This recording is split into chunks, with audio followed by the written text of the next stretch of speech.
ఒక తెల్లటి కాగితం తీసుకుంటే చుక్క గాని పెట్టామనుకో తెల్ల పేపర్‌లో మనుషులందరి యొక్క దృష్టి కూడా ఆ బ్లాక్ చుక్క ఎందుకో అనేది చూస్తారు తప్ప అది తెల్ల కాగితం అనే విషయాన్ని కూడా మర్చిపోతారు. మనుషులు జడ్జ్ చేయడానికి ముందుంటారు. వీళ్ళేదో న్యాయవంతులైనట్టుగా పక్కన వాళ్ళని జడ్జ్ చేయడానికి ముందుంటారు. మనకి యేసుక్రీస్తు ప్రభువు వారు అదే మాట చెప్తాడు మనకి. ఏమని? "మీరు ఎవరిని తీర్పు తీర్చొద్దు. మీరు ఎవరిని తీర్పు తీర్చొద్దు" అంటాడు. అంటే దీని అర్థం ఎందుకు అన్నాడంటే ఆ మాట, మనమెవరం కూడా స్వతహాగా నీతిమంతులం కాదు. అంటే చిన్నపిల్లలప్పుడు నీతిగా ఉన్నా క్రమేణా మనకు ఊహొచ్చేసరికి మనం పాపులుగా తయారవుతున్నాం. ఈ లోకంలో ఉండటాన్ని బట్టి, ఈ లోకం యొక్క పద్ధతిని బట్టి. మనుషుల యొక్క స్వభావం అన్నమాట అది. ఎందుకంటే అట్లా ఉంటేనే మనిషి బతకగలుగుతాడు. అది సొసైటీ నేర్పించిన విధానం మనకి. కానీ లేఖనాలు ఏం చెప్తున్నాయంటే మనకి, మీరు ఎవరిని తీర్పు తీర్చొద్దు. మనుషులందరూ కూడా వాళ్ళని వారు సరిచేసుకోవడం కన్నా ముందు పక్కన వాళ్ళు సరి చేసుకుందాం అనేటువంటి పరిస్థితుల్లో ఉంటారు. మన సమాజం కూడా అంతే. అసలు ఎట్లా ఆపటం? ఇయన్నీ అరికట్టాలి. అసలు అది ఇది, అది ఇది అనుకుంటాడు. కానీ ఏదైనా స్టార్టింగ్ స్టెప్ మన దగ్గర నుంచే రావాలి. ఎందుకంటే రూ. 1,00,00,000 గాని రూపాయితోనే స్టార్ట్ అయ్యిద్ది. రూపాయి, రూ. 2, రూ. 3 అట్లా రూపాయితోనే స్టార్ట్ అయ్యిద్ది. రూ. 1,00,00,000 రూపాయి లేకపోయినా అది రూ. 1,00,00,000 అవ్వదు. అంటే మార్పు గాని, ఏదైనా చేంజ్ గాని మొదలవ్వాలంటే మనమే మనల్ని మార్చుకుంటే చుట్టూ ఉన్న వాళ్ళు ఆటోమేటిక్‌గా చిన్నగా మార్చడానికి వీలుంటుంది. మారిపోతారు మన యొక్క ప్రవర్తనను బట్టి. అందుకే యేసుక్రీస్తు ప్రభువు వారు లోకాసు వార్తలో ఒక మాట అంటున్నారు చూద్దాం. "నీవు నీ కంటిలో ఉన్న దూలమును ఎంచక, నీ సహోదరుని కంటిలో ఉన్న నలుసును చూడనేలా? నీవు నీ కంటిలో ఉన్న దూలమును చూడక" అంటే నీవు నీ కంటిలో ఉన్న దూలాన్ని చూడట్లేదు. నీ కంట్లో ఉంది దూలం.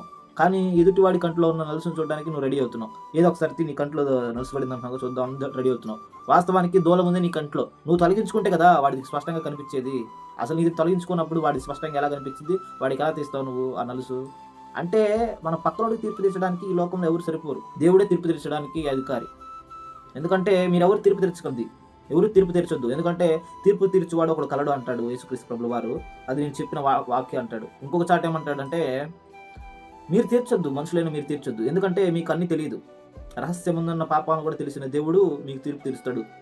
కాబట్టి మీరు తీర్పు ఎవరికి తీర్చొద్దు అంటాడు. మనుషులు ఎవరైనా సరే గుర్తుపెట్టుకోవాల్సింది ఏంటంటే, మనల్ని మనం సరిచేసుకోవడానికి ప్రయత్నించాలి గానీ, ఎదుటి వారిని నీది తప్పు, ఇది తప్పు అని ఏలు పెట్టి చూపించే పరిస్థితి లేదు. అంటే వారిని సరిచేసుకోని చెప్పడం ధర్మమే గానీ, తీర్పు తీర్చొద్దు. అంటే నువ్వు ఇది చేసావు కాబట్టి నువ్వు పాపాత్ముడవుతావు అది ఇది అనకూడదు.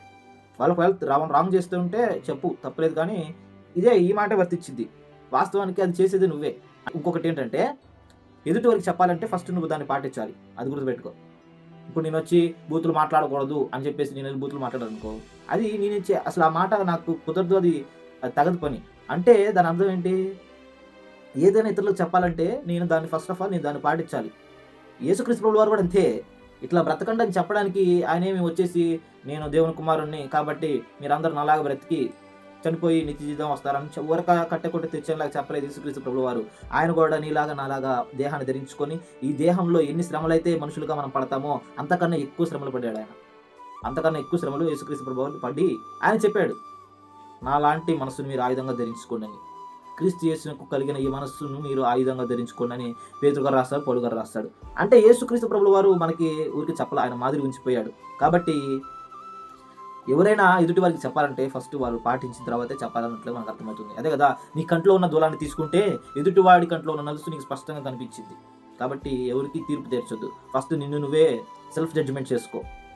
ఓకేనా? అప్పుడు మాత్రమే నువ్వు కరెక్ట్ అవుతావు. నీ చుట్టూ ఉన్నటువంటి కొంతమందినైనా నువ్వు రక్షించగలుగుతావు. అంతేగాని నువ్వు మారకుండా వాళ్ళకి ఏదో నీతులు చెప్పడానికి ప్రయత్నించావంటే నిన్ను నువ్వు మోసం చేసుకున్నట్టే. వాళ్ళు ఎటు నీ మాట వినరు. అట్లా నువ్వు చెప్పావంటే నిన్ను నువ్వు మోసం చేసుకున్నట్లే. ఎందుకంటే నువ్వు పాటించకుండా పక్కన వాళ్ళు చెప్తే ఉపయోగం ఏముంది? కాబట్టి సత్యాన్ని గ్రహించి దేవుని మార్గంలో ఉంటారని ప్రభు పేరిట మనవి చేస్తున్నాను. అందరికీ వందనాలు.